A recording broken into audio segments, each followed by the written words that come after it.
এই ভিডিওতে আমরা সাহিত্যের রূপরীতি ইউনিটের প্রবন্ধ পাঠটা আমরা পড়ব। প্রবন্ধ টপিকটার সংজ্ঞা, বৈশিষ্ট্য, উদাহরণ এবং শ্রেণীবিভাগ এই সম্পর্কে আমরা ডিটেলসে আলোচনা করব। একটা কথা এখানে বলে রাখি যে একাদশ এবং দ্বাদশ শ্রেণীর জন্য যারা খাটাখাটি করছো, মানে এসএলএসটির জন্য খাটছো, তাদের জন্য বলবো এই প্রবন্ধের পাঠটা কিন্তু খুবই গুরুত্বপূর্ণ।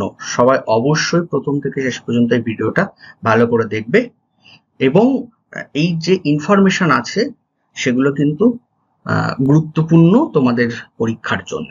তো চলো শুরু করা যাক। দেখো, প্রথমে আমরা প্রবন্ধ শব্দটির প্রত্যয়গত অর্থ বা প্রবন্ধ শব্দটি কোথা থেকে এসছে সেগুলো আমরা জানবো। দেখো, প্রবন্ধ শব্দটি প্রথমে যেটা বলা হয়েছে প্রত্যয়গত অর্থ হচ্ছে প্রকৃষ্টরূপ বন্ধন বা প্রকৃষ্ট বন্ধন। আর এই প্রবন্ধ শব্দটির ইংরেজি শব্দ হচ্ছে এসে, যার বাংলা প্রতিশব্দ হচ্ছে প্রবন্ধ। আর এই প্রবন্ধ শব্দটি মানে এসে শব্দটি ফরাসি শব্দ এসআই থেকে এসছে, যার অর্থ চেষ্টা বা প্রচেষ্টা। আর এই এসে বা প্রবন্ধ শব্দটি একটা বিশেষ ধরনের গদ্য রচনা। 16 শতকের ফরাসি লেখক মাইকেল দে মন্টেইঞ্জ তার এসিস্ট গ্রন্থের শিরোনামে এই শব্দটি প্রথম ব্যবহার করেছিলেন, যে এসআই বা অ্যাটেম্পট অর্থাৎ প্রয়াস এই মূলগত অর্থে। ঠিক আছে। আর এই এসাইস্ট বইটি 1580 খ্রিস্টাব্দে প্রকাশিত হয়। 19বিংশ শতাব্দীর বাংলা সাহিত্য ক্ষেত্রে এক নতুন ধরনের সাহিত্য শাখার উদ্ভব হয়, যাকে আমরা বলতে পারি প্রবন্ধ সাহিত্য। সাধারণত প্রবন্ধ গদ্যে রচিত হয়। প্রবন্ধের ভিত্তি মানুষের চিন্তা, মনন এবং তথ্য ও যুক্তির সাহায্যে মনন কোনো বিষয়ের প্রতিষ্ঠা দান প্রবন্ধেরই মূল লক্ষ্য। তাহলে প্রবন্ধ সম্পর্কে আলটিমেটলি যেটা আমাদের জানা দরকার, প্রথম কার গ্রন্থ থেকে আমরা পাচ্ছি প্রবন্ধটা, গ্রন্থটির নাম কি ছিল, প্রবন্ধ শব্দটি কোথা থেকে এসছে। হ্যাঁ, ফরাসি শব্দ এসআই শব্দ, যার থেকে ইংরেজি শব্দ এসেটা এসছে, তার বাংলা করলে হচ্ছে প্রবন্ধ। আর এই প্রবন্ধ শব্দটা প্রথম মাইকেল ব্যবহার করছেন কোন সময়, মানে মূলত হচ্ছে তোমার প্রয়াস বা চেষ্টা এই অর্থে ব্যবহার করছেন। এবারে দেখো, প্রবন্ধের কিছু বৈশিষ্ট্য রয়েছে, যেমন গদ্যধর্মী রচনা। প্রবন্ধ কিন্তু পদ্য হবে না, গদ্যধর্মী রচনা বলছে সাধারণত এটা গদ্যে রচিত হয়, বিষয় সুস্পষ্টভাবে উপস্থাপন করে। সংক্ষিপ্ততা ও সুবিন্যস্ততা, প্রবন্ধে সাধারণত নাতিদীর্ঘ হয়, মানে খুব বেশি বড় হবে না এবং নির্দিষ্ট একটা কাঠামো অনুসরণ করে লেখা হয়।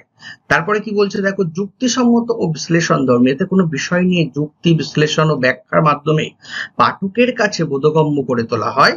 বিষয়বস্তুর গঠনমূলক উপস্থাপনা, লেখকের চিন্তাধারা সুস্পষ্ট, সুগঠিত এবং ধারাবাহিকভাবে তুলে ধরা হচ্ছে।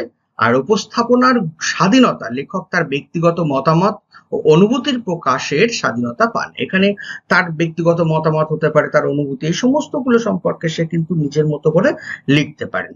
ঠিক আছে। তারপরে কি বলছে, শৈল্পিক ও সাহিত্যিক মান, অনেক প্রবন্ধ সাহিত্যের উচ্চমান সম্পন্ন হয়, যা পাঠককে নান্দনিক আনন্দ দেয়। মানে এই সমস্তগুলো কি করছে, পাঠককে নান্দনিক একটা আনন্দ দিচ্ছে। নেক্সট চলো কি বলছে, প্রবন্ধের শ্রেণীবিভাগ প্রধানত দুই ভাগে ভাগ করছে প্রবন্ধ। এক হচ্ছে বস্তুনিষ্ঠ, তন্ময় বা আনুষ্ঠানিক প্রবন্ধ, যেটাকে ফর্মাল এসে বলছে। ফর্মাল মানে জানবে একটা নিয়মতান্ত্রিক থাকবে, সেখানে একটা সুনির্দিষ্ট গঠন থাকবে, যুক্তিনিষ্ঠ ব্যাপার থাকবে। ঠিক আছে, যে কোনো জিনিস হঠাৎ করে ঢোকানো যেতে পারবে না, সেই প্রবন্ধ।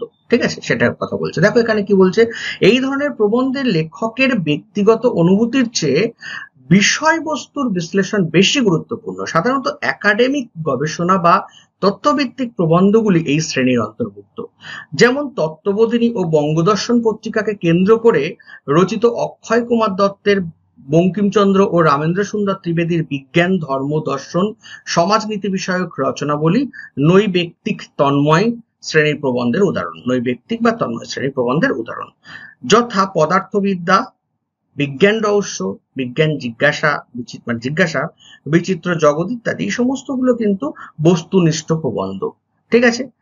এছাড়া বঙ্কিমচন্দ্রের বাঙালির ভাষা প্রবন্ধটি, জ্যোতিরিন্দ্রনাথ ঠাকুরের প্রবন্ধ মধুরী বা রাজকৃষ্ণ মুখোপাধ্যায়ের নানা প্রবন্ধ, এগুলো সমস্তটা কিন্তু বস্তুনিষ্ঠ। বস্তুনিষ্ঠের ক্ষেত্রে তাহলে আমরা কি পাচ্ছি, যে সেখানে ব্যক্তিগত অনুভূতির চেয়ে বিষয়বস্তুর বিশ্লেষণ বেশি গুরুত্বপূর্ণ এবং সেখানে একাডেমিক, গবেষণামূলক বা তত্ত্বভিত্তিক বিষয়টা থাকবে। ঠিক আছে, এবারে দেখো এই বস্তুনিষ্ঠ প্রবন্ধের কিছু বৈশিষ্ট্য রয়েছে। যুক্তিনিষ্ঠ ও ভাবনার নির্দিষ্ট শৃঙ্খলা থাকবে, এটা তো আমরা আগেই বললাম। তত্ত্ব ও তথ্যের লক্ষণীয় প্রাধান্য থাকবে। ঠিক আছে, মানে তত্ত্ব থাকবে, তত্ত্ব কথা যেটা আমরা বলি, তথ্য, ইনফরমেশন, এবং যুক্তির সাহায্যে সেগুলোকে সাজাতে হবে। তারপরে কি বলছে, প্রাবন্ধিকের ব্যক্তিগত আবেগ অনুভূতির পরিবর্তে বস্তুনিষ্ঠ মননের গুরুত্ব থাকবে। প্রাবন্ধিক যে ব্যক্তিগত আবেগ অনুভূতি যা কিছু প্রকাশ করবে, সেটার কিন্তু বস্তুনিষ্ঠ মননের গুরুত্বপূর্ণ প্রাধান্য থাকবে। তারপরে কি বলছে, প্রাবন্ধিক বৈজ্ঞানিক তথা বিশ্লেষণধর্মী দৃষ্টিভঙ্গির পরিচয় দেবেন। প্রবন্ধের বিষয় সম্পর্কে প্রবন্ধকারের থাকবে নিস্পৃহা, নিরপেক্ষ ও আনুষ্ঠানিক মেজাজ, মানে তিনি সেখানে কিছু বলতে পারবেন না, নিরপেক্ষ থাকতে হবে তাকে। আনুষ্ঠানিক মানে সাধারণভাবে যেটা হবে সেটাকেই মেনে নিতে হবে।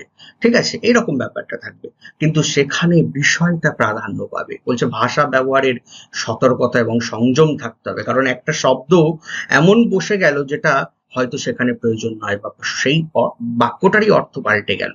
ঠিক আছে, এরকমও হতে পারে। তো সেই জন্যে তাকে সতর্ক থাকতে হবে ভাষা ব্যবহারের ক্ষেত্রে। ঋজু ও গম্ভীর ভাষার মাধ্যমে প্রবন্ধের বক্তব্য প্রকাশিত হবে, আর পাঠকের থেকে দূরত্ব বজায় রেখে প্রবন্ধকারের শিক্ষক ও পরামর্শদাতার ভূমিকা পালন করবেন। মানে এখানে তিনি এই সমস্ত বিষয়গুলোকে শিক্ষক বা পরামর্শদাতা হিসাবে থাকবেন। নেক্সট দেখো কি বলছে, এই বস্তুনিষ্ঠ প্রবন্ধ সেটার আবার 7টা ভাগ করা হচ্ছে। কটা ভাগ করছে আমরা? 7টা ভাগ করছি। সেই 7টা ভাগের একটা হচ্ছে বিবৃতিমূলক প্রবন্ধ।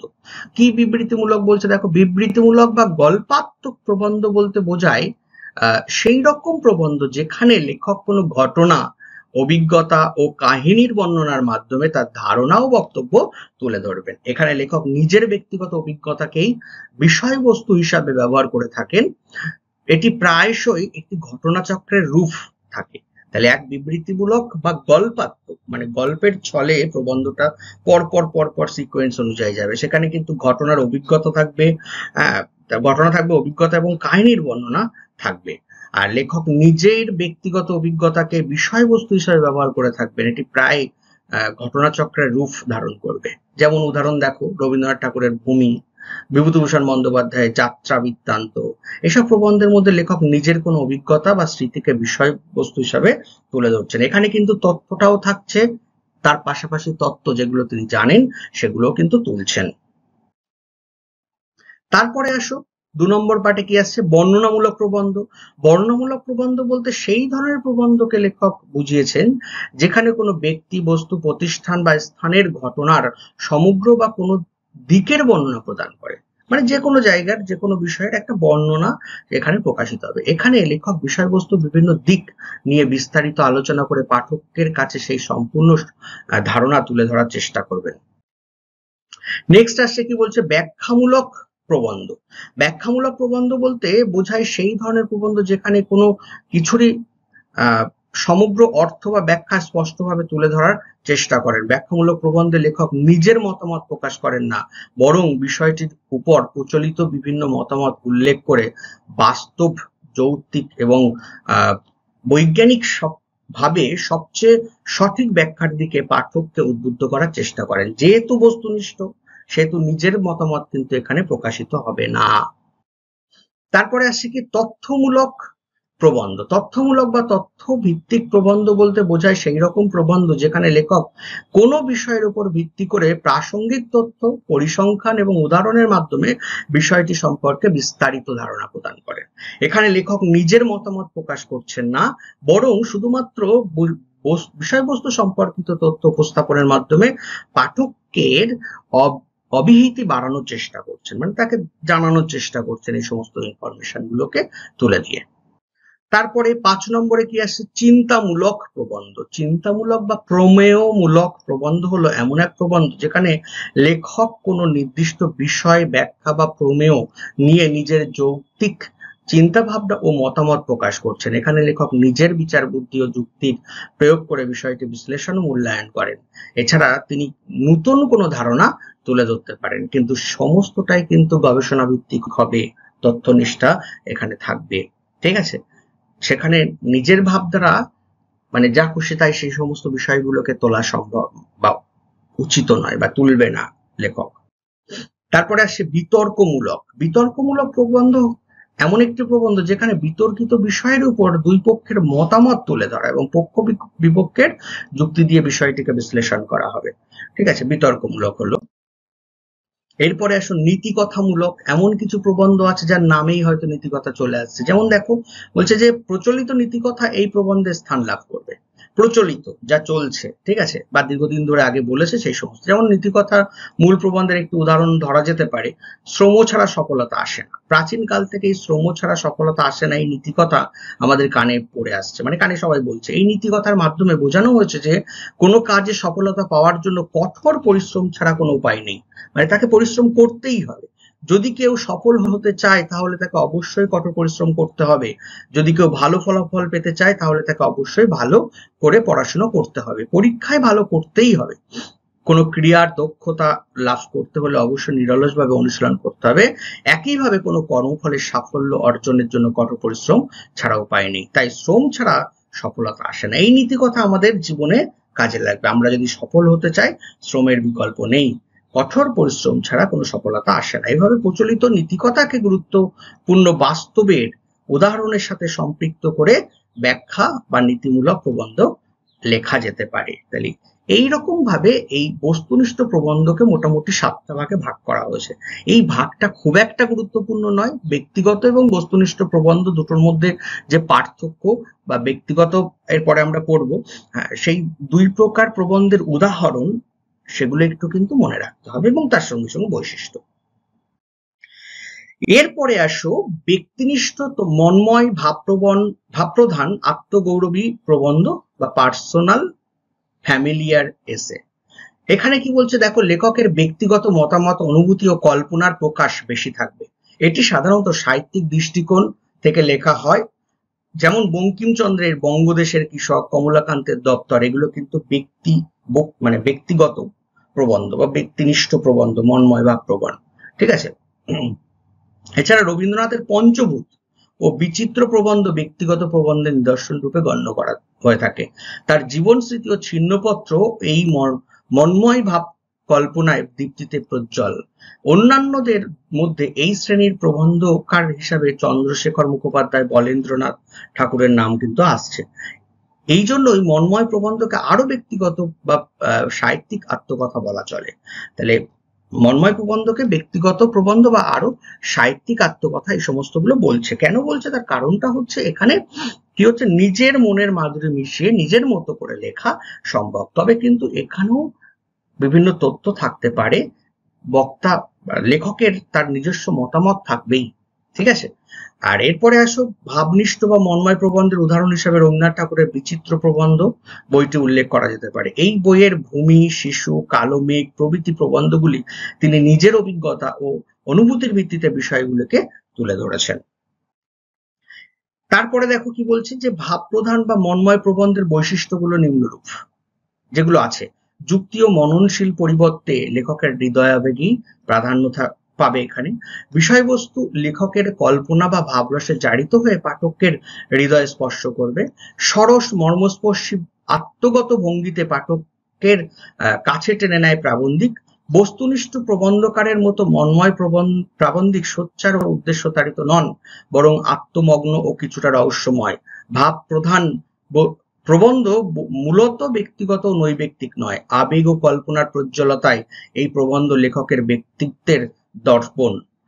ভাষার ব্যবহারে প্রবন্ধকার অনেক বেশি স্বাধীনতা পান এবং পাঠকের সঙ্গে তার আন্তরিক বিনিময় গড়ে ওঠে। তাহলে এই সমস্তগুলো কিন্তু ভাব প্রধান বা মন্ময় প্রবন্ধ বা ব্যক্তিনিষ্ঠ বা ব্যক্তিগত, ঠিক আছে, বা আত্মগৌরবী প্রবন্ধের উদাহরণ, মানে বৈশিষ্ট্য। এরপরে দেখো ভাব প্রধান বা মন্ময় প্রবন্ধের উদাহরণ কি আছে। বলছে দেখো, আমাদের শৈশব রবীন্দ্রনাথ ঠাকুর, এখানে রবীন্দ্রনাথ ঠাকুর তার শৈশবের স্মৃতি এবং আবেগে ভরপুর একটি গভীর অনুভূতি প্রকাশ করেছেন। আত্মচিন্তা, স্বামী বিবেকানন্দ, আত্মজিজ্ঞাসা, মানসিক দ্বন্দ্ব এবং আত্মোপলব্ধির কথা এখানে কিন্তু উঠে আসছে। আনন্দযোগ্য, প্রমথ চৌধুরীর রসের চর্চা, জীবনের প্রতি লেখকের দৃষ্টিভঙ্গির মনোজ্ঞ প্রকাশ। ছোটদের প্রতি আমার দরদ, সত্যজিৎ রায়, নিজের অনুভূতি এবং ছোটদের প্রতি তার যে ভালোবাসা সেটা কিন্তু এখানে ফুটে উঠছে এই প্রবন্ধের মধ্যে। এরপরে দেখো বলছে ভ্রমণ স্মৃতি, সৈয়দ মুস্তফা আলী ভ্রমণ স্মৃতি লিখেছেন। ভ্রমণ স্মৃতি নিয়ে লেখকের রম্য এবং আবেগপ্রবণ অভিজ্ঞতা রয়েছে। শোকের ছায়া, বুদ্ধদেব বসু, একান্ত ব্যক্তিগত শোক ও অনুভূতির রচনা থেকে সাহিত্যিক প্রকাশ লাভ করছে। পাঠশালার দিনগুলি, আশাপূর্ণা দেবী, লেখিকা তার নিজের পাঠশালায় প্রথম দিকের স্মৃতি, হাসি, কান্না, আবেগ, অনুভূতি, এছাড়াও বঙ্কিমচন্দ্রের বঙ্গদেশের কৃষক, কমলাকান্তের দপ্তর, এগুলো সমস্তটাই কিন্তু বস্তুনিষ্ঠ প্রবন্ধের উদাহরণ। তো এই ভিডিওটা ভালো করে দেখবে, এই বিষয়গুলো বারে বারে পড়বে, ঠিক আছে? এখান থেকে যদি কোনো প্রশ্ন আসে তাহলে কিন্তু অবশ্যই করতে পারবে। এইটুকু বলতে পারি, প্রত্যেকটা যদি মন দিয়ে পড়াশোনা করো এবং এই ভিডিওগুলো ভালো করে দেখো, দেখবে যে নোটের অর্ধেক পড়াশোনা এখানেই কিন্তু হয়ে যাচ্ছে।